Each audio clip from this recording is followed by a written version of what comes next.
Ok, ngọc cái này chẳng ngày này dùng một chai đầm lệ trong vị trí sinh để dùng ai cat command á. Ok, thầm đã cat command cái dùng phần bài view file rồi đấy. Chẳng chẳng ai người thằng là dùng trong mơ file thì dùng tới những ai mơ khơi content vào file ai dùng tàu phía trong dùng view text file rồi gọi dùng thực ca sẽ đánh dùng bạn mơ thà lock file thì cái dùng ai cat ban đây nó bay mơ content á. Anh thầm đãប៉ុន្តែវិធីខ្ញុំបង្ហាញមួយពីរទៀតដែលយើងអាចប្រើប្រាស់មានប្រយោជន៍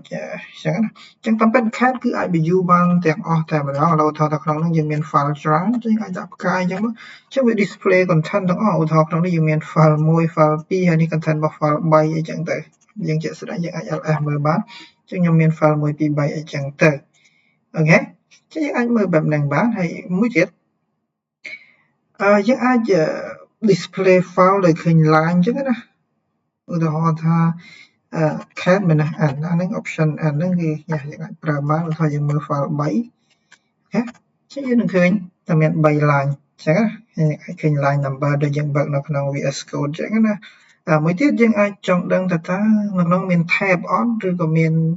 end of line អត់ចឹងយើងអាច display ដោយប្រើ minus e បានមើល end of line អូខេឃើញទេការ end of line គឺវាបង្ហាញពីដុល្លារអានេះមាន end of line ពីអញ្ចឹង file ទាំង3ដោយសារវាមានចុះបន្ទាត់អញ្ចឹងវាមាន end of line អញ្ចឹងណាយ៉ាអានេះបើអត់ចុះបន្ទាត់ទេកន្លែងអត់ឃើញទេអូខេយើងអាចធ្វើអីផ្សេងទៀតណាផ្សេងទៀតគឺយើងអាច combine file ឥឡូវថាយើង combine file 1 2 3អញ្ចឹងទៅមុនហ្នឹងយើងមិនខេត file ផ្កាយអញ្ចឹងមានតែ file 1 2 3ចូលគ្នាទៅណាអញ្ចឹងយើងអាច combine together ហើយយើងរុញ output ទៅកាន់ឧទាហរណ៍ថា file merge.txt អូខេចឹងយើងអាចមើល merge file បានគឺវា combine content របស់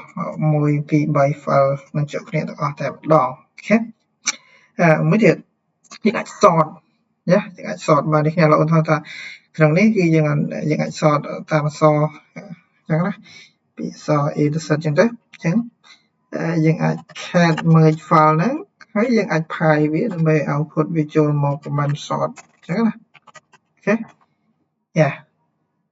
យើងអាច sort បាននេះណាឬក៏យើងរាប់ line ក៏បានដែរយើងអត់ sort ទេយើងរាប់ line W C មែនណា L right យ៉ាអញ្ចឹងយើងឃើញថាមាន5 line អញ្ចឹងទៅហើយអូខេវិធីចុងក្រោយដែលខ្ញុំចង់បង្ហាញហ្នឹងគឺពេលយើងប្រើប្រាស់ជាក់ស្ដែងមួយចំនួនយើងចង់សរសេរច្រើន line អញ្ចឹងណាហើយចូល file ឥឡូវឧទាហរណ៍យើង cat file ដាក់ថា multiline.txt អញ្ចឹងទៅអញ្ចឹងយើងអាចប្រើ end of line អញ្ចឹងទៅយើងអាចសរសេរបានច្រើន line អញ្ចឹងណាឧទាហរណ៍ថា this is my lesson about cat command ឧទាហរណ៍ okay we can learn to use it more effective អញ្ចឹងទៅអូខេ let's get started ឧទាហរណ៍យ៉ា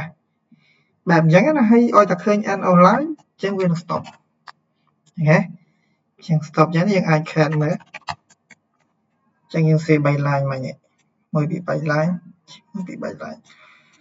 អូខេអរគុណច្រើនអញ្ចឹងវិធីមានតែប៉ុណ្ណឹងហើយសង្ឃឹមថាអ្នកនរគ្នាអាចប្រើប្រាស់ហើយមានអីផ្សេងអាចចែករំលែក